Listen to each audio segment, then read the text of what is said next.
You know when you see an ad and just go, wow, that is so clever. Maybe it's a funny line or just a gorgeous visual, and it's so easy to just admire the shiny surface, right? But the ads that really stick with you, the ones that become iconic, they are so much more than just a clever idea. They're really just the tip of the iceberg. Underneath is this huge, strategic mountain built on deep research, psychology, and a totally solid plan. So today, we're going to grab the blueprints and see how that whole mountain gets built. So here's the plan. We're going to pull back the curtain and follow the entire journey. First up, we'll talk about the strategic foundation, the stuff that has to happen way before anyone starts thinking about creative. Then, we'll look at the single most important document that guides the whole creative process. After that, we'll get into how you turn all that strategy into a story that actually connects with people.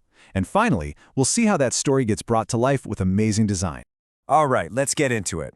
The most critical work in advertising happens right here at the very beginning. And it's not about brainstorming funny taglines in some fancy boardroom. It's more like an archaeological dig, you know? It's about uncovering the absolute truth of a brand. The advertising legend David Ogilvy just hit the nail on the head with this one. I mean, think about it. Before you can figure out what to say, you have to know who is saying it. What's the brand's personality? Is it a wise teacher, a rebellious best friend, a comforting parent? Every single ad you make has to feel like it's coming from that same consistent personality. This right here is probably the most powerful question a brand can ask itself. And the answer is almost never the obvious one. I mean, if Apple thought they were just in the computer business, we probably wouldn't have the iPhone. They realized they were in the digital communication business.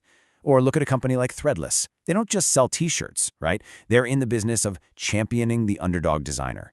Getting to that deeper purpose, well, that becomes the true north for everything you do. Okay, so once you know who you are as a brand, you've got to translate what your product does into what it means for a real person. We call this the so what test, and it is crucial. A feature is just a boring fact about a product. Timed release capsules. Okay, so what? The real benefit is you'll never be embarrassed by sweat stains again. Hatchback. And so what? It means you can load up all your gear super fast and get on with your adventure. See, you always have to connect the dots from the feature to the real human payoff. So, all that deep strategic thinking, the brand's personality, its real purpose, the consumer benefits, that's all great stuff. But it's useless if it's just floating around in a bunch of different documents. It needs to be distilled into one single place. This is the bridge that gets us from research to actual creative work. And that bridge is called the creative brief. This is the blueprint for the entire campaign. Its whole job is to be a sharp, focused arrow, not some vague ink blot. It makes sure that everyone, the client, the strategist, the copywriter, the art director, is climbing the exact same mountain and aiming for one single-minded goal. If the brief is muddy, trust me, the work will be too. This quote totally captures the paradox of creativity, doesn't it? You'd think that having more rules would box you in, but in advertising, it's actually the opposite. A fuzzy, vague brief leaves creatives kind of paralyzed with too many choices. But a sharp, precise brief, it gives them a really clear, really tough problem to solve. And that's where the most brilliant and unexpected ideas come from. You can really boil down any creative brief, no matter how complicated it seems, to these three basic questions. Number one, what's the one single benefit we're promising? 2, who exactly are we talking to? And 3, why should they believe us? What's our proof? If you can answer those 3 things with crystal clarity, you've got yourself a solid brief. Now, when we try to answer that second question, to whom, we've got to go deeper than just the basics. Demographics, they tell you who your audience is. You know, their age, income, gender, but that's really just a sketch. Psychographics, well, that's where the magic is. That tells you why they do what they do. Their attitudes, their values, their fears, their passions. That's where you find the juicy human insights that fuel truly great creative work.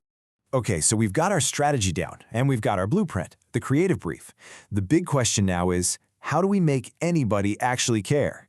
We have to turn that logical plan into an emotional story. This is where we shift from the what and the why to the how we actually forge a connection on a human level. A really powerful tool for this is understanding what actually motivates people. Maslow's hierarchy of needs is basically a ladder of human desire. Down at the bottom, you've got our basic survival stuff: food, water, shelter. But as you climb up, you get to these more abstract emotional needs like belonging, achievement, and all the way at the top, realizing your absolute fullest potential. In today's crowded marketplace, where pretty much any product can cover those basic needs, the smartest brands find a way to climb this ladder. So a brand like Volvo might sell safety, which is a fundamental need. But Mercedes, they sell esteem. A local gym sells access to treadmills, but a brand like Equinox sells self-improvement and status. That's way higher up the ladder. The goal is always to ask, what's the highest possible benefit we can credibly claim? And there's probably no better example of a brand that lives at the very peak of this pyramid than Nike.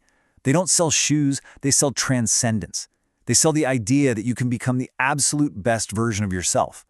Just do it isn't about running gear, is it? It's a command for self-actualization. All right, we've got our strategy locked in, we've found our story. Now it's time for the final crucial step, bringing it all to life. This is where we design the experience, where we combine words and visuals to deliver that strategic message in a way that's both clear and, honestly, unforgettable. The magic word here is synergy.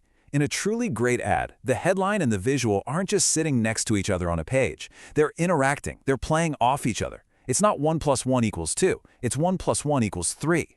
Together, they create a new, more powerful meaning that neither one could have achieved on its own. Let's look at a super simple example of what not to do. The headline here says giant savings, and the visual shows a giant product. This is just redundant. It's kind of boring. You're showing something and then saying the exact same thing. You're giving the viewer's brain zero work to do. But now, check this out. Same headline, giant savings, but the visual is the complete opposite. It's tiny. This creates this fantastic little bit of tension, right? It's like a mini puzzle. Your brain has to do a tiny bit of work, just for a split second, to connect the word giant with this itty-bitty picture. And that little moment of engagement, that's what makes the message click. It's surprising, it's memorable, and it's way more effective. Now, to create that kind of compelling experience, designers have a whole toolkit of principles they use. They use things like contrast, putting something big right next to something small to create a focal point. They use hierarchy to guide your eye through the ad on a specific path, making sure you see the most important thing first. These are the invisible forces that make a design feel either completely chaotic or beautifully clear. And that brings our entire journey full circle. You see how it all connects? It all starts with a deep strategic insight about a brand and its audience. That insight then gets laser-focused into a creative blueprint, which inspires a compelling story. And that story is then crafted into a well-designed experience that creates real impact in the mind of the consumer.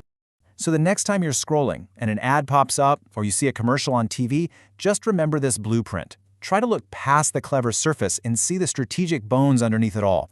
Ask yourself, what's the personality they're going for here? What human need are they tapping into? How are the words and the images working together? Or not working together? I promise it'll change how you see everything. The only question is, which ad will you see differently first?